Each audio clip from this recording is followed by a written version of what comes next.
You listening to the PRO Media Network. The next level in entertainment. Who that family? Check out the Pro Shop. That's right, the Pro Shop is the platform stores where you can go and buy all the latest merch to support the platform. Available at the Pro Shops, we have dozens of hundreds of products available for you and your family. Unisex tees for men and women, hoodies and sweatshirts, tank tops, kids and baby items, long sleeve tees, mugs, pillows, wall art, bath bedding, face masks, phone cases, stickers, bags, fanny packs, socks, hats, and many other items. Please feel free to check out the Pro Shops. The link is in the description section below. And remember, it helps the platform continue to grow. So check out the Pro Shop and Who That Too.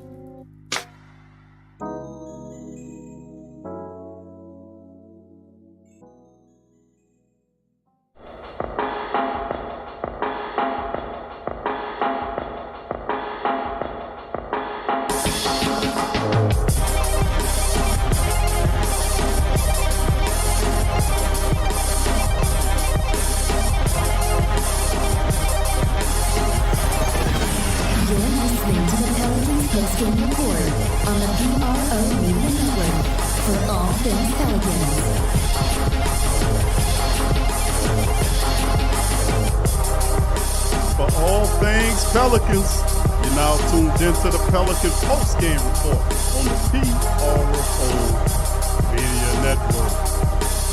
What's going on with the family? Pelican fam in the building on another installment of Pelican post-game report. Pels Draft recap and more, all the latest Pelican news. I'm Big Q, your host. We got DC chiming with us on this edition of the Pelican post-game report as well.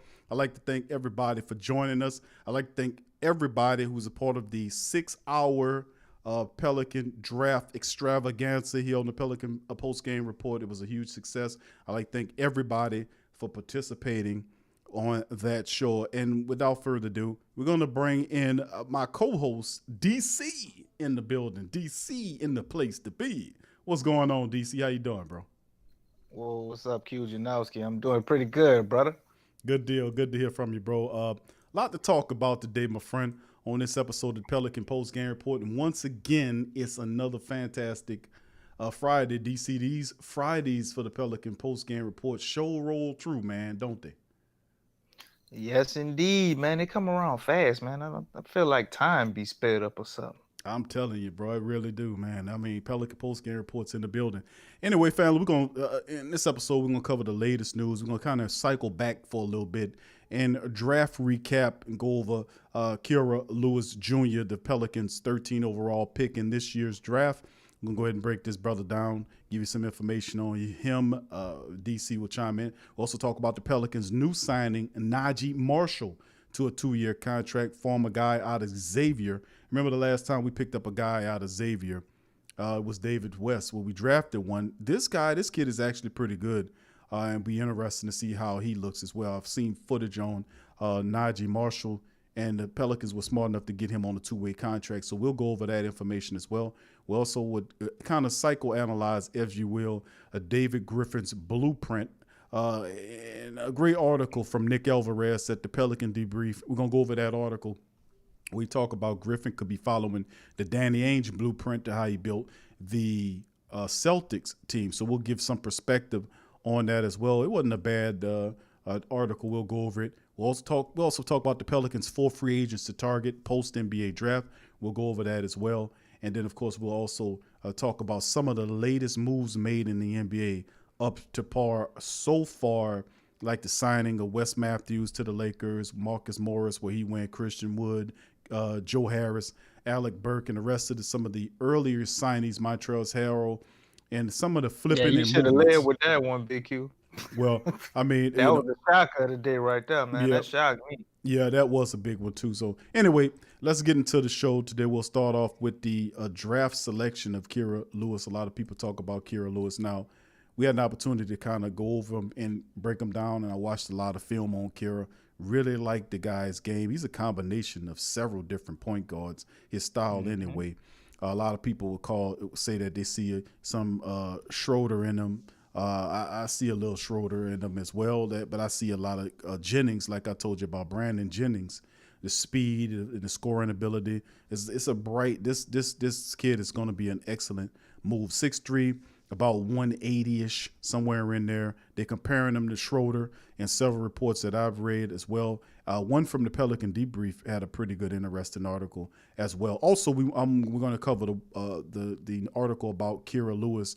It means more trades. We're going to get into that one. So we're going to get into reading of this particular report, and I want you to chime in, DC, when you can. All right, now looking at him, we also covered this now. The scouting report says draft fastest guy, and listen, he is damn fast, sideline. So we know what the Pelicans are trying to do in terms. But he also made a strong jump skill-wise with his shot making, passing, footwork, dribbling.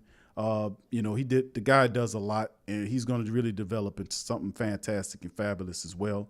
And currently, if you look at some of what's going on with the team, they're backloaded with guards, with Kira, Bledsoe, Redick, George Hill, Lonzo Ball, Josh Hawes, NAW, all those guys fit the parameter. But with him, 6'3", 180-ish, he averaged about 18.5 points last year, 5.2 assists, less than 2 steals in his sophomore season, shooting just under 46% from the field, just over 36.5 from the three-point line. And some people consider he could function as a combo guard if you need him. But he had the ability to facilitate at the point guard, catch and shoot jumpers off the ball, 19-year-old. And he's really trending, his game is toward real stardom. And a lot of people love what this kid can bring. Now, DC, it's a lot of stuff. We talk about his quickness, ultra quickness as they termed it here. Some people mention his defense, although I did see tape where he was pretty aggressive in getting steals and whatnot. But he does need to clear that aspect of it. So if anything they want to pick on this kid, it will probably be by his defense. Several reports were saying about his size and how he would then be bullied by bigger guards. So, with that being said, what do you take on Kira Lewis Jr.? Well, first off, what I got from him is he's young, man. But he has a veteran mix to him to be so young.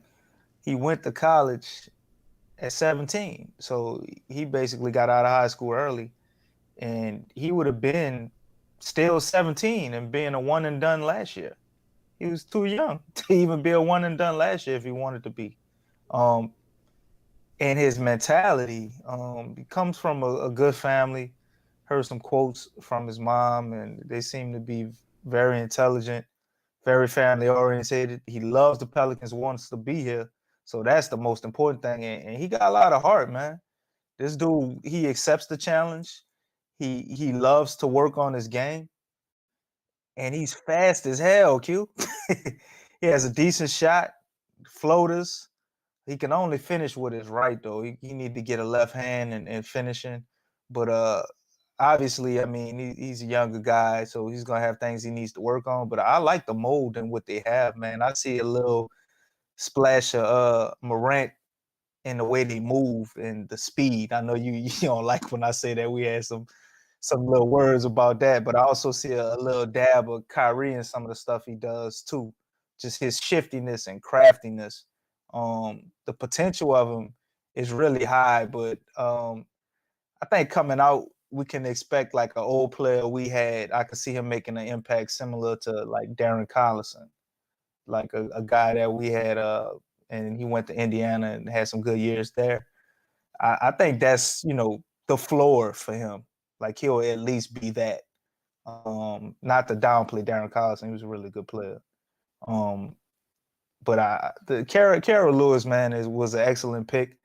The more you start looking into it and you look at all the draft scouts and what everybody else is saying, I didn't see anybody give us less than a B for this pick, man. A lot of people are giving us A's for this. This guy was supposed to go top 10 at least, and they say if he would have had one more year of college next year, if he came out, he'd have definitely been in the top 3. So we might really have something here with Kira Lewis. And again, I can't emphasize this more. He really, really wanted to come and play for New Orleans. I think that means a lot. Yep. I would definitely say that does, man. Really wanted to be here. You got Zion here, and speedy point guard here. Obviously, you're looking at like I just couldn't help but look at what De'Aaron Fox, his contract, what he got, DC. And when you talk about looking ahead of what potentially with Alonzo Ball, and I'm just just throwing this ahead, but for those who want to know, they had that little rivalry between these two guys when they were in college and then when they came into the pros. Well, De'Aaron Fox actually he really lived up to what for a large part he was fantastic with the Kings, and he signed a 5-year extension at $163 million. And in the Athletic reporting the deal could be as worth as 195.6 if he meets the Rose Rule criteria by winning an MVP or Defensive Player of the Year or being named to an All-NBA team. So if you look at that, man, just prefacing that, and you look at Kira Lewis, and the Pelicans are not going to pay that much money for a Zoe Ball. Now you do interesting. You throw up the point, and and I really don't want to get into this, but I just had to make mention of that because these guys were rivals in college, and then you get into the pros, and De'Aaron gets broke off. Lonzo was going to want similar cake to that, and like you said, if he balls out, becomes a all pro. I'm still not certain that the Pelicans are going to. I just know that they're not going to give him that kind of money. So that does make sense to get Akira Lewis here, Jr., looking ahead at the future to type of do it. Now, you want to speak on that before I move on to our next article dealing with Pelicans signing Naji Marshall? Nah, I was saying you give him about $18 million a year if he had an all-pro type season.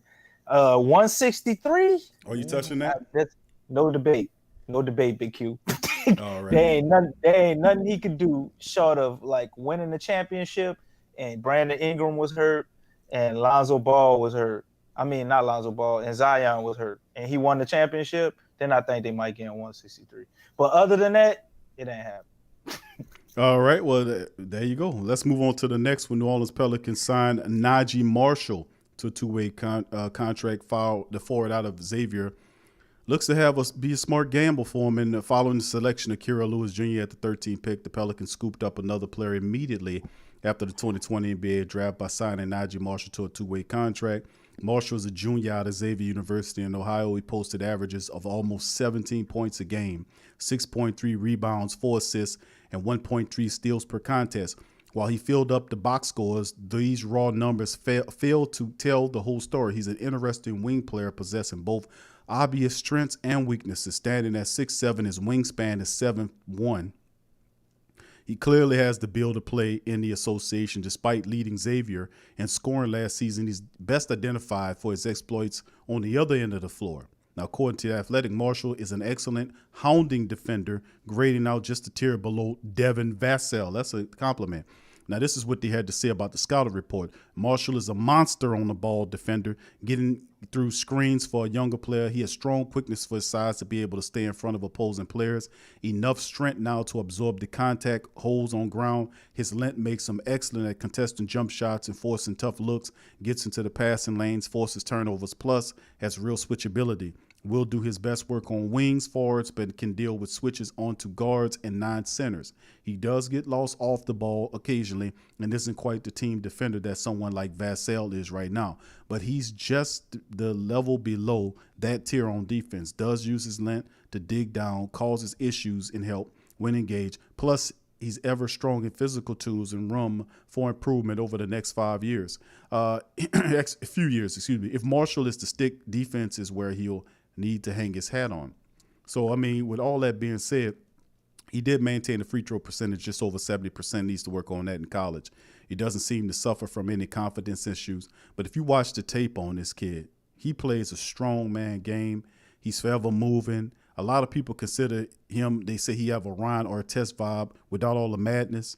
And a lot of people like to continue his motor or his skill set smoothness to like the Donnie Marshall. But Danielle Marshall. But the reality is they made a pretty good pickup by getting Naji Marshall. Good size. The guy attacks listen, if you watch the film on it, and I'll be able to watch some film on Naji Marshall, he looks terrific. He'll be a good wing for the Pelicans as well. DC, what you think about them putting a two-way contract and picking up Naji Marshall and adding him to the team? I like it, man, and I gotta apologize to DJ because I told him we probably wouldn't do anything too much with the undrafted guys, but we really look like we got a good undrafted guy, and Stan Van Gundy might find a way to get him into the rotation at some point. Xylem Cheatham is still sitting around there. They got 2 forwards, so that tells me we may possibly really be keeping a lot of these point guards too. But not to get into that, I really like Nigel's game, man. He's actually a playmaker too, man. I seen him dropping a lot of them dimes, bro. And he's very shifty. He can get to the hole at will. The dude is freaky fast, very athletic, and like you said, he's a hound on the on-ball defense, team defense, and things like that. He needs to work on a little bit. I think it's crazy they compare him to Ron Artest, man. I don't know how other people feel about Ron Artest, but that is some big shoes to fill to me. Ron Artest was probably one of the best perimeter defenders ever. That's a hell of a compliment, whoever said that in that article. But Nigel, I think, is exactly what we need, man. If he could just, what you said? Ole Koso. He the one that did it. That's one of the top writers over there. Okay, Ole Kosa. Yeah, that's a hell of a compliment. But the only problem I seen with him is his shooting. It wasn't consistent, but he can hit spot up shots. Like if you leave him open and he wide open, he ain't gonna miss too many of them. And in the combine, man, he was one of the top free throw shooters too. He hit like I think it was like 94 out of 100 free throws. So that's very encouraging as well. So I think we got something to work with, man. Great two-way guy, somebody you can develop. He can get a lot of skill in the G League, and it's an excellent signing. And they finally got a forward, y'all. We finally got a small forward. So we was waiting for that all draft night. That shit ain't happening. But we finally got one now. So let's make the most of this and move on and see what we do in free agency. Yeah, this is a very good signing. Naji Marshall, big, physical, smart. And I like what they're trying to do, adding these type of players with length who can guard multiple positions. He's a scorer as well, fights for boards. I mean, he's a talented player that slipped through the cracks of the draft. The Pelicans were pretty good, did a good job in eyeballing this kid and getting him under a two-way contract. So, all right, on to the next article here. Pelicans, Kira Lewis Jr. selections means more trades, perhaps. This is coming from the Pelicans debrief. Aaron Kellerstraw says that the Pelicans would need to make trades after selecting Kira Lewis Jr. in the draft. And if they had too many guards before they traded Drew Holiday after selecting Kira Lewis in the draft, the Pels have more guards than they know what to do with.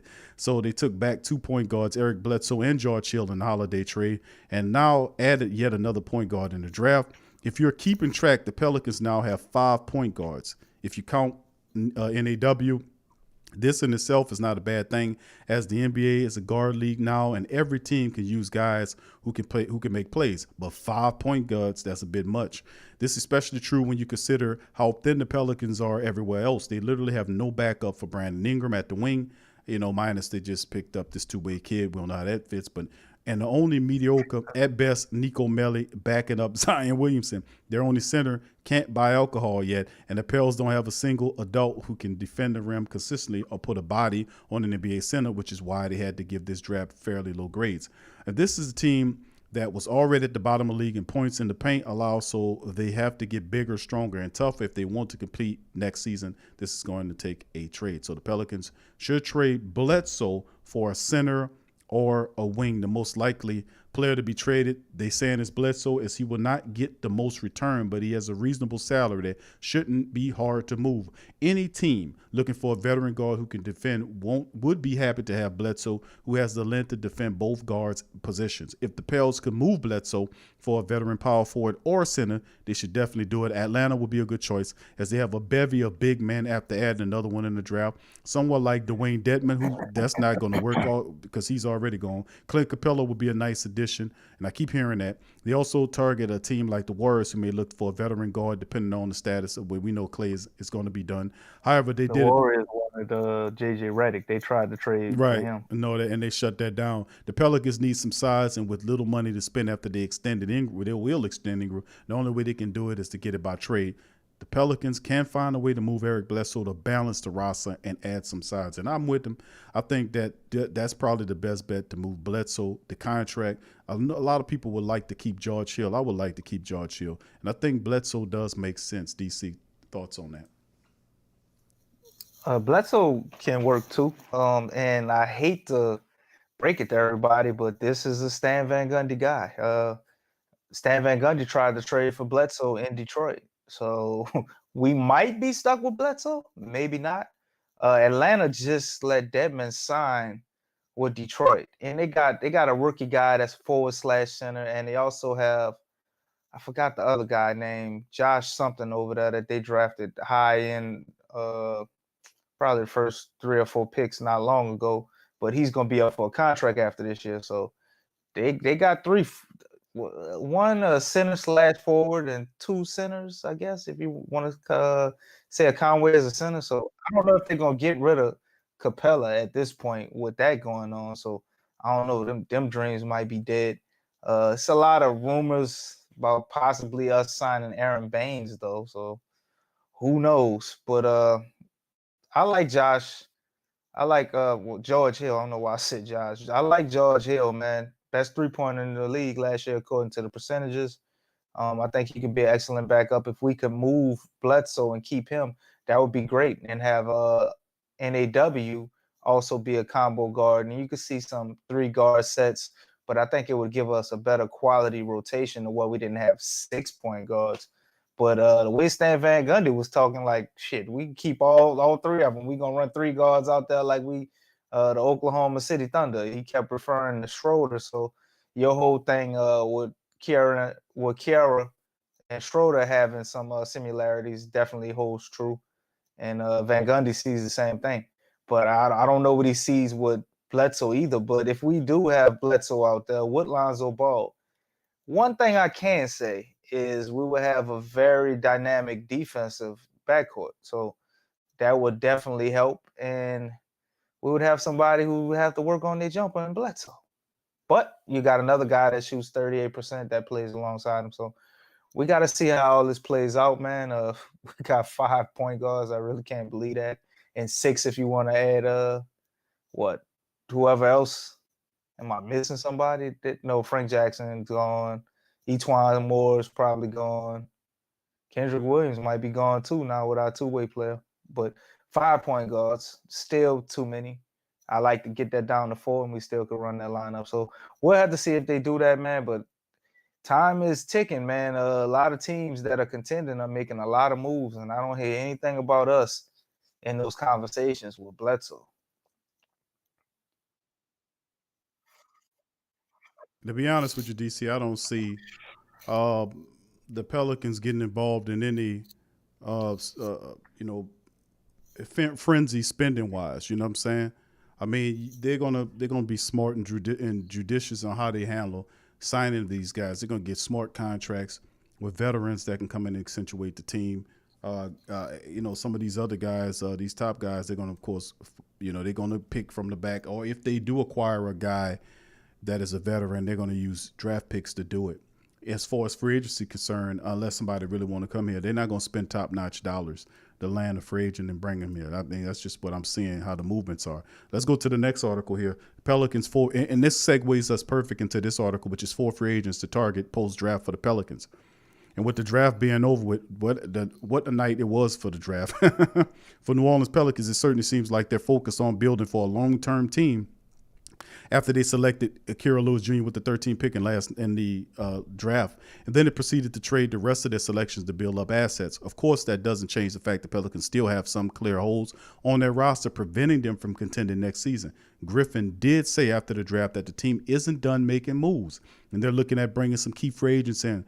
So with about $9 million in spending free agency, let's look who the Pelicans could be targeting in free agency. Harry Giles, could be an intriguing addition to the Pelicans thanks to his 2-way ability and youth. Giles came from the Sacramento Kings. He made the foolish mistake of not qualifying the Kings did, of not qualifying Harry Giles last offseason. As a result, then Giles became restricted free agent this year. He's completely unrestricted and available for New Orleans Pelicans to bid on. The reason why they're not mentioning Giles first on this list is that he's only a free agent available that is 22 years of age with plenty of youth and potential still left in his game. Adding Giles to the Pelicans is adding another young big man to the roster that fits the timeline of the team's young core. Of course, the biggest concern with Giles is injuries. That's why he's still on the market. Giles missed his entire rookie season recovering from that ACL injury he sustained in college. When he went to Duke, he's a Dookie. Then he struggled through the rusty rookie season. However, last season was a semi-breakout for Giles as injuries to other players on the roster pushed Giles into the starting lineup, where he flashed some serious potential. In 4 straight games in February, he scored in double digits while showcasing to the NBA world an impressive mid-range and some legitimate shot blocking ability. Giles he has that aforementioned injury history, and it could keep his price low. That could allow the Pelicans to swoop in and add him to the roster. So that'll be an interesting take. Another rookie not a rookie, but another young player that you can add is former Bull Denzel Valentine. Here's a player who hasn't been in the league that long. He wouldn't qualify as a young 27-year-old Denzel Washington. And the thing about Valentine is that they expected big things from him in Chicago. He's a former first-round pick back in 2016. It's safe to say he didn't turn into what they thought he would have been, but he flashed his potential when he averaged about 10 points a game, and he shot 39% from off the bench. The problem that Chicago organizational shortcomings and changes in coaching staff kind of stunted Valentine's development. The Pelicans with Van Gundy could put Valentine back on track. Valentine needs a defined role. We think he could find one in Van Gundy's system as a shooting wing and secondary playmaker off the bench in a 4-out-1 and pick and roll heavy type offense. Since Chicago Bulls are now being run by a new GM, they drafted Pat Williams with the 4th pick last night in the draft a couple nights ago. There's a good chance the Bull will not match Valentine's offer, which would put him on the free agency. Could be another easy target for the Pelicans to pick up. The next guy is James Ennis, and if that sounds familiar, it should, because James Ennis was on the New Orleans squad before they moved him. I thought it was a mistake. He showed promise when we had him here. He was tempted to select Mo Harkless here, but I think this is more likely to ring chase, according to what Ennis is looking at. Attempted to sign with the contending team, so he went with James Ennis instead of the 30-year-old win. Ennis doesn't do anything that wows you, but he makes winning plays. The reason they think that he makes a lot of sense for the Pelicans is that he played under Van Gundy's discipline, Steve Clifford, his disciple Clifford.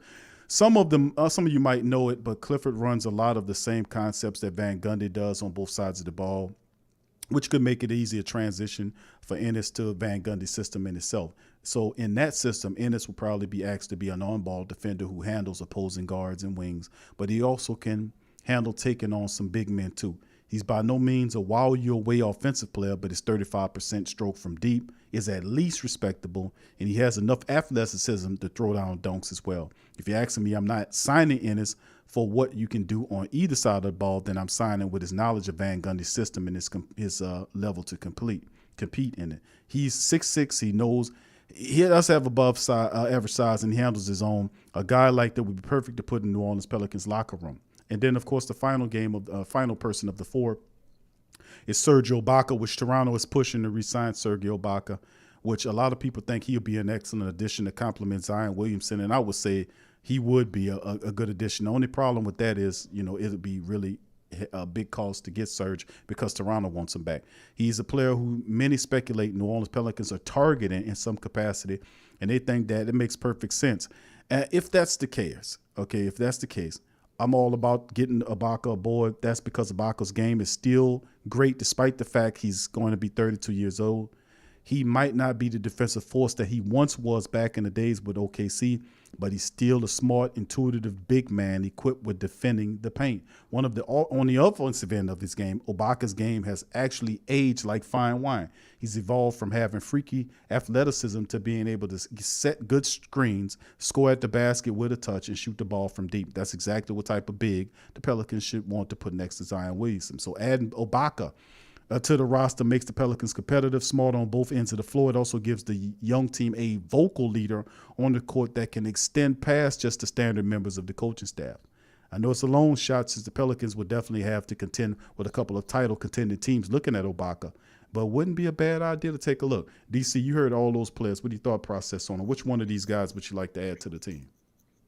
The guy that's most interesting and has the most potential would be the guy I want to add, and that would be Giles. I think Harry Giles makes a lot of sense. It gives you someone you can mold, someone that could possibly be here with the sustainable future and the long term with the team. He has Duke connections, so him and Brandon Ingram are friends. I'm sure Zion knows him. He just would be familiar with a lot of those guys already, and I think that would definitely help out. But if we also signed another guy, it would be nice as well, as such as Enos or Valentine. I wouldn't be opposed to either. I like Enos more because I know he can play defense. He's already been in that system with Clifford. That makes a lot of sense. And I think he's pretty much be plug and play guy you could have off the bench that could come in and do something. He's an older guy, so he might get hurt. Then you can see what your two-way guy will do. Or maybe you could have Enos kind of mold your two-way guy. Nigel, maybe he can show him the ropes and kind of be his that could be his vet. You know what I'm saying? So you got some things going on like that. But I wouldn't be mad if we signed Serge Ibaka. The thing I would be looking at was how much money did we give Serge Ibaka? Because I'm sure he could probably easily get 18 to 19, maybe $20 million a year from somebody, maybe for 2 or 3 years. If I'm the Pelicans, if we could get rid of Bledsoe, I wouldn't mind giving him Bledsoe's contract. If we could get Serge Ibaka maybe for a year or two, and you pair him up with Jackson Hayes and he shows him the ropes, he gets a reintroduction to the fundamentals of basketball that I'm sure Derek Favors was trying to pass down to him. So you have a guy that can continue to do that, as well as help him with extending his shot and perfecting that stroke from behind the line. Because Jackson Hayes has actually been working on his shot. I don't know if a lot of people realize that. I would like to see him work in the weight room a little bit more, even though I would like him to have a shot. But he's got to get bigger to be able to get out there. So with him being what he is, still a project and somebody we got to mold, having Serge Ibaka would be a nice compliment, as well as a nice mentor, as well as a nice interior defender and team defender and a stretch 5 or 4, because Serge Ibaka can play at the 4. So he's just kind of a very versatile player. But I think out of all the people in free agency right now, he's probably the most equipped guy to get some big money next. Yeah, Serge Ibaka, man, it's he interesting, to be honest with you, bro. I don't think the Pelicans will get him. I wouldn't be surprised, they'll try to do that. But you're right. You want to free up capital to go after somebody in free agency. You got to offload a big, that's what, $16 million that Bledsoe has, and that adds to your free agent.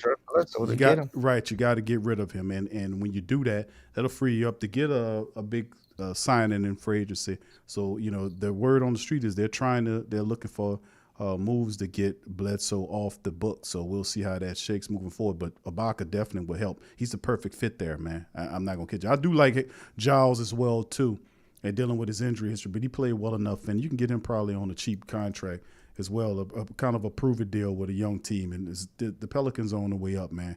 It's kind of different, because we were thinking that they would just add pieces to accentuate what they were doing. But they've moved around the deck chags big time, man.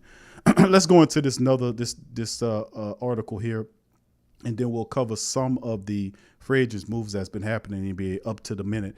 Pelicans, David Griffin could be following Danny Ainge's blueprint. Of course, this is an article as well from The Brief. After stocking up assets this week, the Pelicans could be planning to execute a plan similar to the one Boston did. A lot of people asking, what are the Pelicans doing? Maybe this article could shed some light on it. I read large portion of this article, and it does make a lot of sense. Let's get into it. After so much excitement and trading of Holiday early in the week, the Pelicans essentially punted on the 2020 NBA draft instead of making a bunch of selections during the 2 rounds. Griffin and the front office staff decided to select Kira Lewis Jr. at the 13th pick, then trade all the other picks away. The instant reaction was, what are they doing? And that's damn true what it was. After all, the 3 selections they traded, they thought that R.J. Hampton, Elijah Hughes, and Nick Richards could all play valuable roles on the Pelican systems. Even since, though, I stopped and followed what Griffin said, there are still moves to be made, I decided to look at the big picture for once. When I did it, it got him thinking. I looked at how many assets the Pelicans have collected and saw that there was one historical comparison for this. The comparison of what Ainge did twice with the Celtics. Let's get into it. That's right. You might say, oh, there goes that guy from Boston again writing about Pelicans. But listen, Ainge twice constructed a competitive roster by stockpiling assets, then traded them for star players. He was one of only executives to do that and he essentially made the blueprint. For a little history lesson, Danny Ainge took over the Celtics in 2003 with a franchise player in Paul Pierce already on the roster. He began stockpiling assets. Finally, in 2008, he used all of them by executing 2 trades. First, he traded for Ray Allen, then directly after he traded for Kevin Garnett. The team won the title in 2008. Played and made another finals appearance in 2010. After that core reached its limit, Ainge executed the only move that was comparable to the Anthony Davis deal before it happened by trading Pierce and Garnett to the Nets for 4 first-round picks. With those picks, Ainge attempted to execute the same plan by trading for Kyrie Irving and then trying to trade for Anthony Davis. Why would the Pelicans execute Boston Celtics blueprint? It's extremely possible that David Griffin isn't following Ainge per se, that he'll try to execute a similar plan. Why? Well, it goes back to the market. Ainge had to make 3 power plays to build contenders because Boston is in the free agent market due to the cold weather, high cost of living, and questionable pass. New Orleans is also not a free agent market because it's a smaller city in the South that doesn't hold the same glamour that other cities do. So now the Griffin has a treasure chest filled with assets. He doesn't have to lure in free agent stars. He can just trade for them. With franchise cornerstones Brandon Ingram, Zion Williamson on the team, all Griffin needs is a star or 2 to make his team a title contender. What if Griffin can't pull off the trades for star players? Then he's set up just like Boston to use those draft picks and select homegrown stars at the top of the draft. It's brilliant because Griffin has now put together a no-lose plan. You might ask what happens next. It's all about the waiting game. Griffin will sit back, wait for star player to request a trade, shake loose, then go all in on him. It doesn't have to be the first star available either. With these picks coming down the line, the Pelicans are in an excellent position to wait for the player they want to come available. DC, brilliant article. Well said. It does shine a lot of light on the direction of what the Pelicans are looking for. So this kind of helps out the Pelican faithful in the chat that's like, man, I'm confused about what they're doing. Maybe this helps out. DC, thoughts? I think a lot of the Pelicans faithful, we kind of have an idea that he's going this direction. I just believe the more people I talk to, they just seem upset that we're trying to go that long route. They feel like if we would have just got the fill-in pieces, we can get somebody now. But we gotta see how it all plays out. I don't think it's totally a bad idea. I mean, you're kind of playing both sides of the fence if you follow it to the T, what Danny Ainge did. But it's just some of the moves that we're doing. I think it's a little head scratching. I don't think Danny Ainge would have traded Drew Holiday for 2 point guards. You know what I'm saying? They might have been stuck with Bledsoe, you know, and they took George Hill. Just some of these moves are a little head scratching, but there's still an unfinished project and a work in progress. So in the process, so we're gonna have to see how it turns out and see if he really is following Danny Ainge's blueprint. Well, he already basically punted on the whole draft, and we got I think a first round pick from Utah for next year. Hopefully it's better than the 24th or at least the 24th pick. We got another draft from Charlotte. I think anything you can get from Charlotte probably would be good. And then they what was the other draft pick we punted on Big Q? I can't remember. Uh, we traded all our damn Yeah, picks, yeah. but it's clear to see that we're trying to stockpile picks, and maybe the guy Sam Presti is doing the same thing. Danny Ainge was basically the first person to do it this way, so I think it can be successful. But what I'm seeing right now is you can't always, I guess, depend on the disgruntled star approach. That's the only flaw I see in it, because a lot of times now when these stars become disgruntled, they want to go to the team they want to go to. And they pretty much put the team in limbo, a la the Houston Rockets. And it's just kind of this weird situation, like what we had with Anthony Davis too, where he only wanted to go to LA, but you want to get traded. Like it's really, really weird. So those situations, I think, make it more difficult to carry out that plan to the T to become a title contender. But if you follow what Danny Ainge did, as well as draft really good, then I could see it happening. Yeah, I agree with you on that, man. We'll see how that shakes, bro. But it does provide an ability, a lot of resources down the line. The only thing is we got to win right now. So the pressure is to win right now, get into the playoffs now and be competitive. Will they do that? Ultimately, I think they'll get the right personnel together. Although I didn't see them moving this much movement, as what they're going to do. So we'll see how it all shakes up, because it's still very much undone. The good news about it is that a lot of these moves will be made pretty quick via the timeline. It's a very fast timeline. Let's go over some of the NBA signings as well, and then we'll bounce to the chat just to let family members know what's going on in the NBA if they don't know. Former Pelicans center Jahlil Okafor, who was advocating to come back, is not coming back. He's signed a well-deserved deal to go to the Detroit Pistons, and he averaged 8.2 points and just over 4.5 rebounds. He signed a 2-year deal with the Pistons, so Jahlil Okafor is off the table for the Pelicans. Also, other signings that are noteworthy: Jordan Clarkson, 4-year deal to stay with the Jazz for $52 million. Wow. Like I mentioned, De'Aaron Fox, 5-year extension, 163, could be worth 195.6 if he meets certain achievements like an MVP, Player of the Year, or All-NBA team. Really big. Derek Favors is gone now. Derek Favors has agreed to a 3-year deal to go back to Utah. We talked about that with him not want to be here, but he took a 3-year deal and $10 million per season to go back to Utah. Wow! So they gave him $30 million. $30 million, 3 years, $10 million a year. He going back to Utah. So we lose both our centers, free agent centers, very quickly. Jahlil to Detroit. Derek Favors goes back to Utah. He took $10 million to go back. And that's what I was saying. We called that, said he was looking at going back. And, of course, Adrian Wojnarowski is reporting that the Raptors are aggressively pursuing Sergio Ibaka to bring him back. For Josh Jackson, who we liked a lot, and we started thinking about, he signed a deal, finalizing a deal to go to Detroit alone. How much did they pay him? It's not listed. It's not listed contract. They finalizing the deal. No specifics on the deal to mention.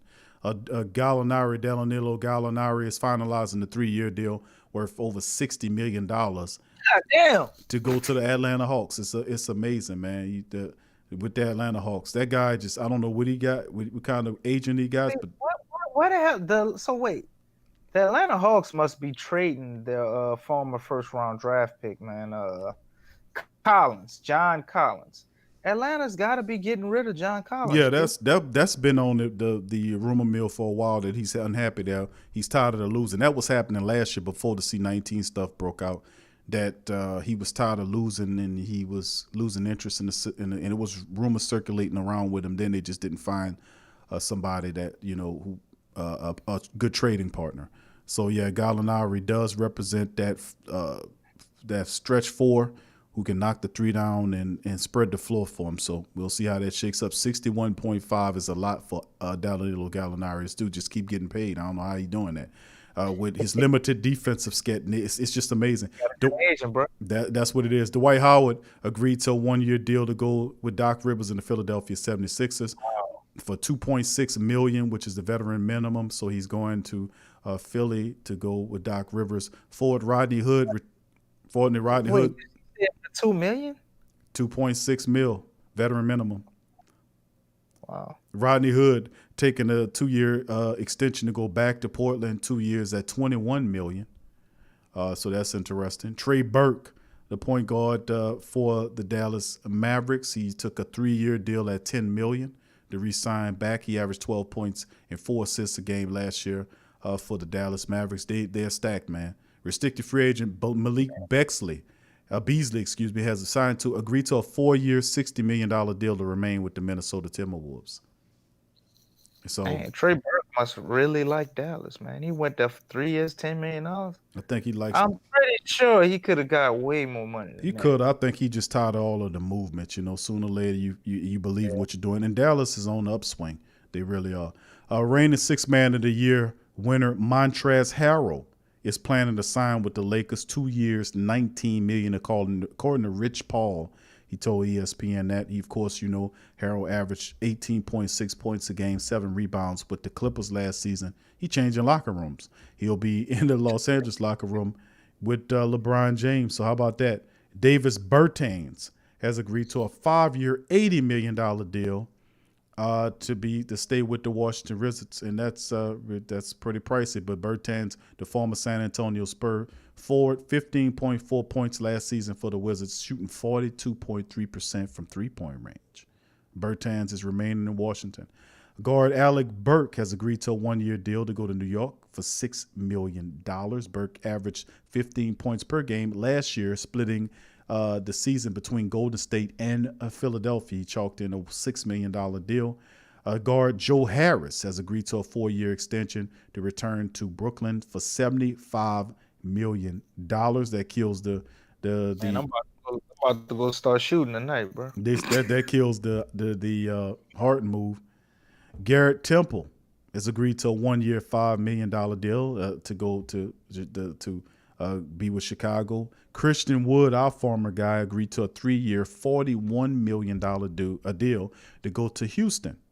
Congratulations, Christian. We wasn't going to get to you. Nah, we wasn't. He averaged 22.6 points and just under 10 rebounds over the final 14 games of the league shutdown, and they got him a 3-year deal worth $41 million. So big ups to Christian Wood. I got paid, man. Finally, Marcus Morris Sr. has agreed to a 4-year deal worth $64 million to remain with the Clippers, and that's interesting. Wes Matthews signed a 1-year deal to go to the Lakers, $3.6 million for Wes Matthews.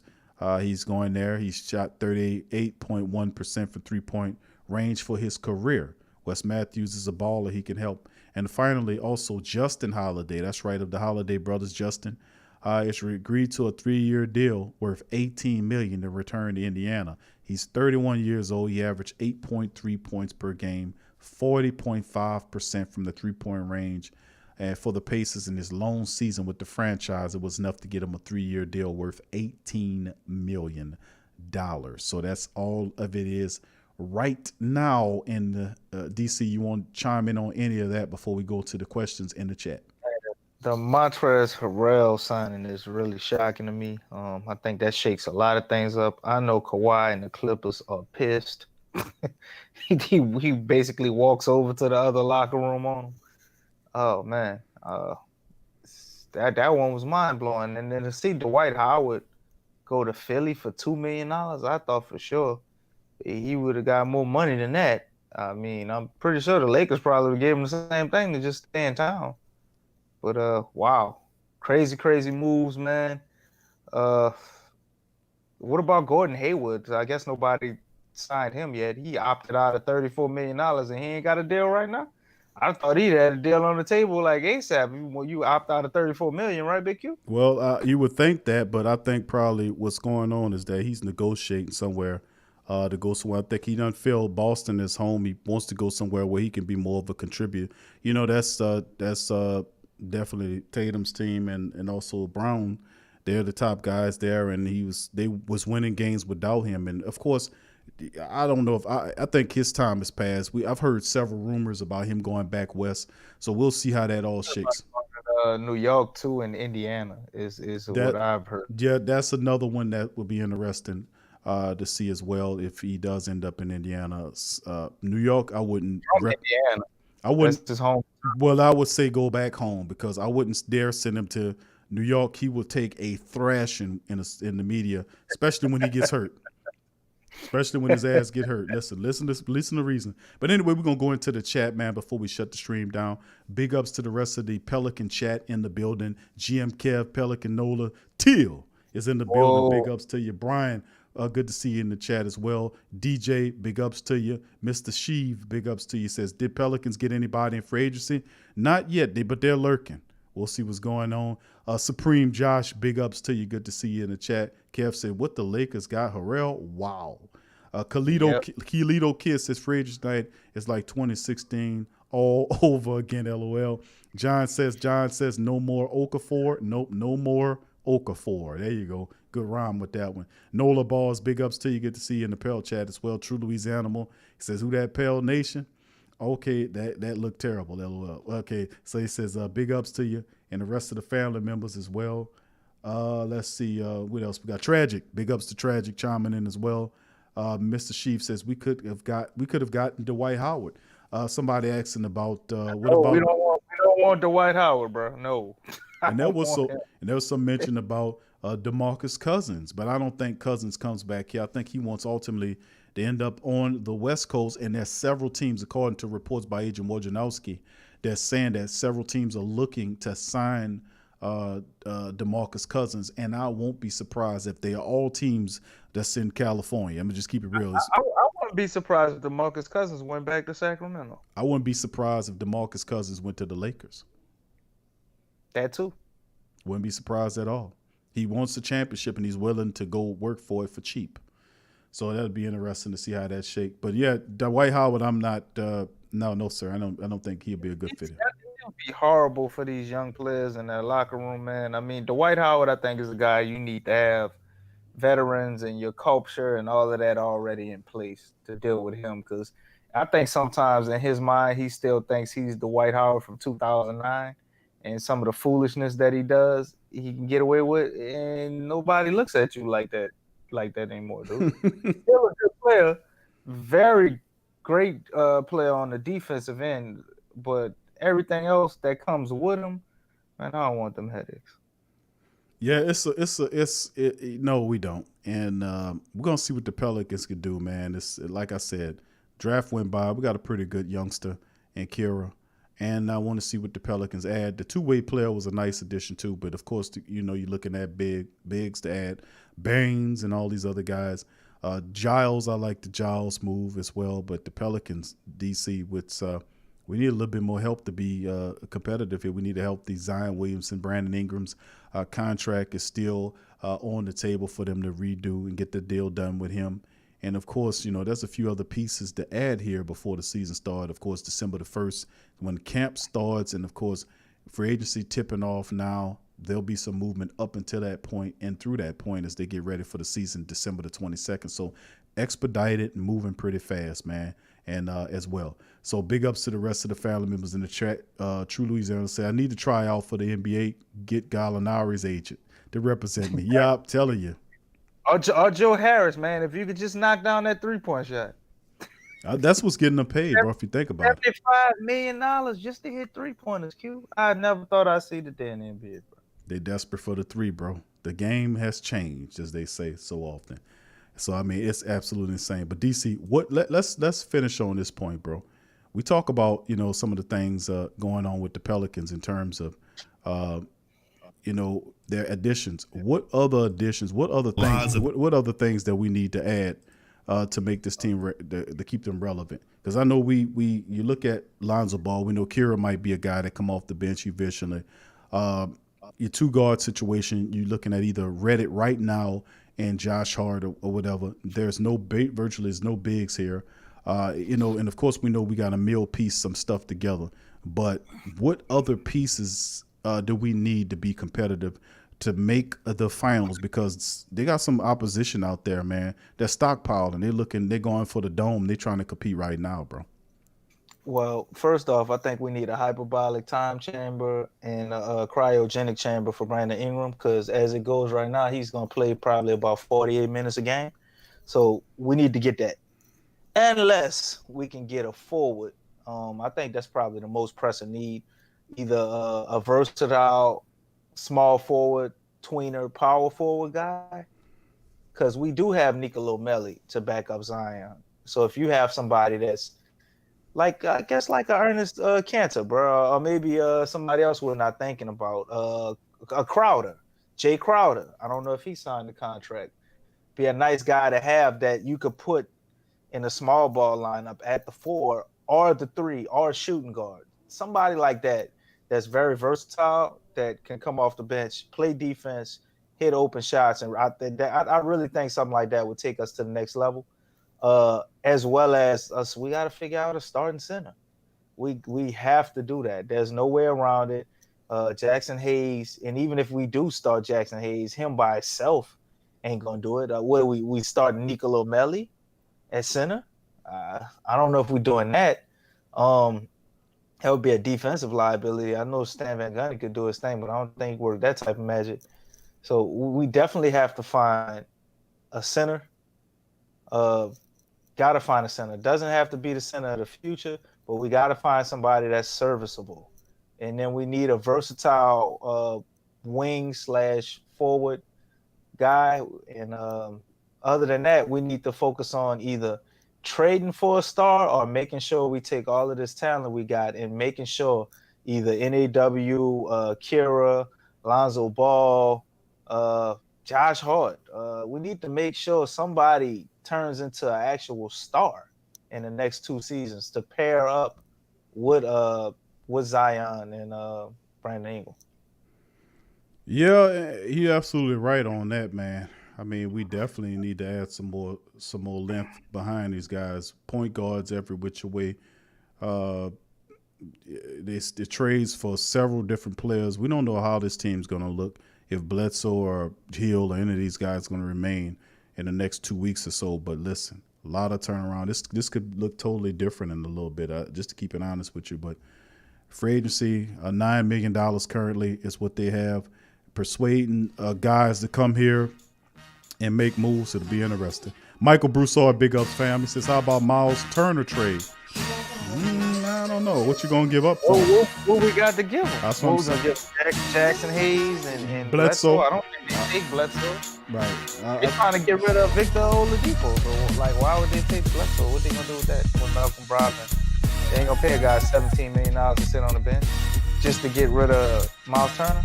Unless we're giving them 2 or 3 first-round picks. Not going to happen, DC. Not going to happen.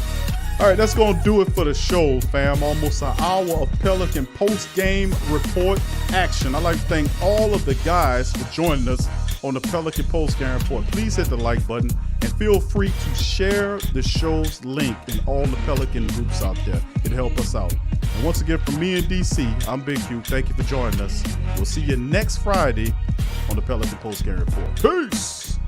Well. Remington Tax Solutions is a company that, together with their partners, provide virtual tax consultation and preparation for individuals, small business, and nonprofit. They also provide notary and a host of other business-related services for their clients. Their associates provide a systematic yet very client-centered approach to their services. They offer the industry knowledge and insight to help solve your most complex tax issues. At Remington, their currency is time, the one resource that cannot be replenished. For that reason, they utilize the simplest and most effective forms of technology to make their services faster and more efficient. No need to wait in the office until your taxes are completed. Simply upload your documents via the Taxes to Go app or via their client portal, and they'll take care of the rest. Remington Tax Solutions is a member of the National Association of Tax Professionals and participates in the IRS Annual Filing Season Program, which is a voluntary tax education program to stay abreast of the ongoing on changes in tax legislation. Remington Tax Solutions has a strong connection to the communities in which they serve. It is a part of their mission to make a positive impact on the lives of their neighbors. So, if you're looking for a reliable, effective, and trustworthy tax preparation service, Remington Tax Solutions is the business for you. Contact Remington Tax Services at their number 682-307-4410 or simply go to remingtontax.com. That's remingtontax.com. Remington Tax Service, virtual tax preparation for the individual and small business.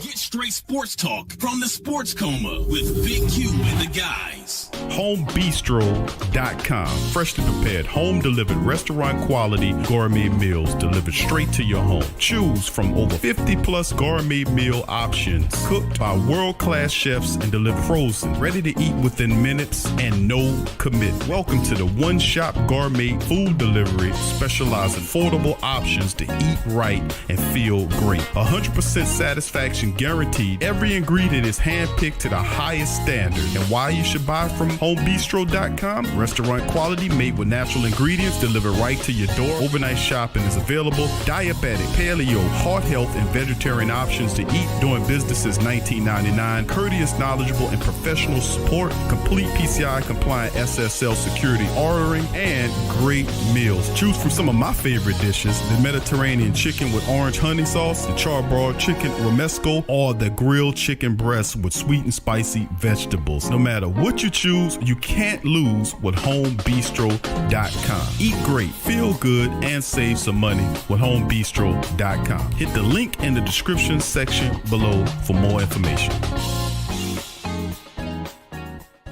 Are you a boxing fan? Check out Ring Kings Boxing only on the PRO Media Network. Live clean, eat cleaner. The only natural and patented produce wash. Eat Cleaner is a tasteless, odorless, and lab-tested line of food wash and wipes that is up to 99.9% more effective than water in cleaning wax. The only natural, patented produce wash in a 14-day study, applying Eat Cleaner all-natural fruit vegetable wash to a variety of fruit and 100 pure guaranteed vegetables. Also prolongs shelf life up to 5 times longer through a natural blend of fruit acids and antioxidants. This can help save your family on average of over $500 per year, reducing waste and making it easy to get your half plate of fruit and vegetables each day. Eat Cleaner offers a wide variety of solutions for food safety and shelf life extension for consumers, retailers, food service, and operators. USDA bio-based, OMRI listed for use on organic produce, non-GMO, vegan, gluten-free, made in the USA, lab-proven, and patented. So if you want cleaner fruits and veggies, try Eat Cleaner. Check the link in the description section below. Are you a Pelicans fan? Check out the Pelican postgame